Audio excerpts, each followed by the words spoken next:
دكتور في انواع زراعات كتيره قوي وانا كمريض اصلا يعني ازاي اختار الزرعه الاحسن ليه؟ ونقطه الضمان مدى الحياه، هل هو فعلا ضمان مدى الحياه ولا ايه اللي ممكن يعيش معانا؟ طيب بص، هو سؤال حلو جدا.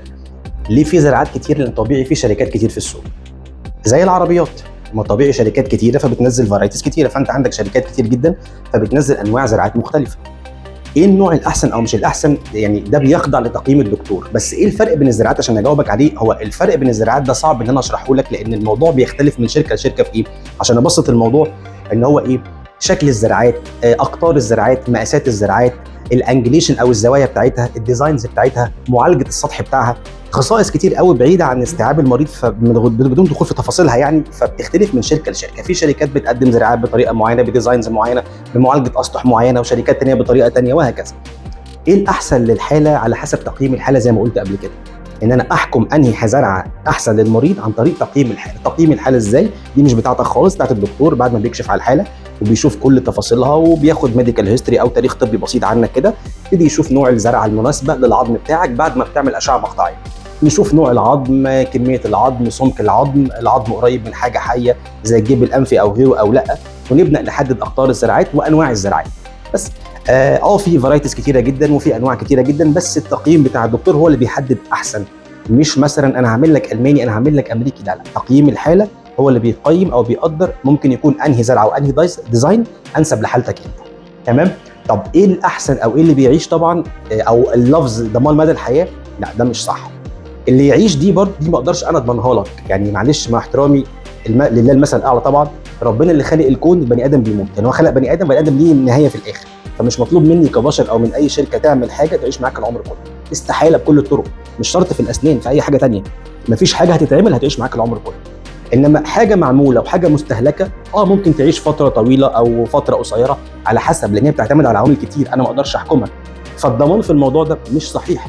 ولفظ مثلا ضمان مدى الحياه، ممكن لو حد بيقول اللفظ ده يقصد بيه ان لو حصل مشكله ما في الحاجه دي هو يضمن انه يصلحها، دي حاجه تانية. انما انا كاعمل لك مثلا زراعه او اعمل لك مثلا شغل معين واقول لك ده مدى الحياه، ده مش منطقي. لان حتى العظم نفسه اللي ماسك الزراعات مع العمر بيتاكل.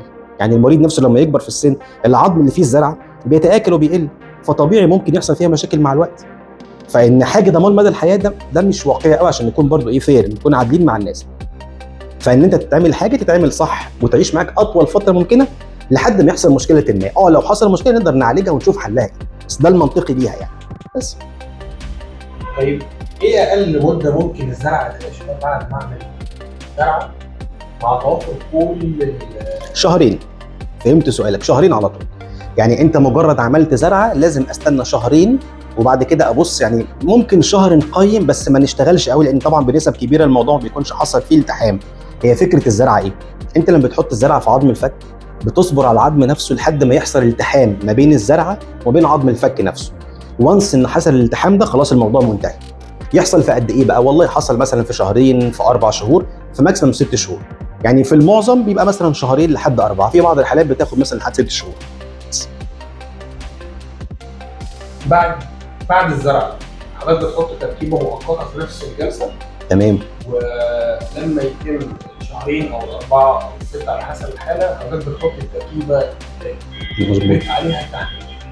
طيب ده مش ليه ضرر على التركيبه المؤقته؟ لا، هي التركيبه المؤقته انت قلت بالنفس النص هي مؤقته، مفيش منها مشكله، مش محتاجها اصلا. هي حاجه كشكل بس كده، وبحط الحاجه المؤقته لو كان مكان الزرعه في مكان باين. يعني لو مريض بيزرع حاجه في الوش اكيد همشيه بحاجه مؤقته عشان بس كمنظر جمالي وليس منظر وظيفي.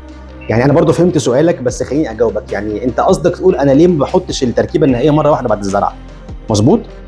بعد ما اعمل الزراعه انا بستنى لما يحصل التحام بين العظم وبين الزرعه. ما ينفعش تحط زرعه والعظم لسه ما مسكش فيها فتحط التركيبه النهائيه ويجي المريض يحمل عليها، يعني تبقى التركيبه قافله على بعض، السنان قافله على بعض، يستخدمها كناحيه وظيفيه، كاكل، كشرب، كمعامله، ككلام.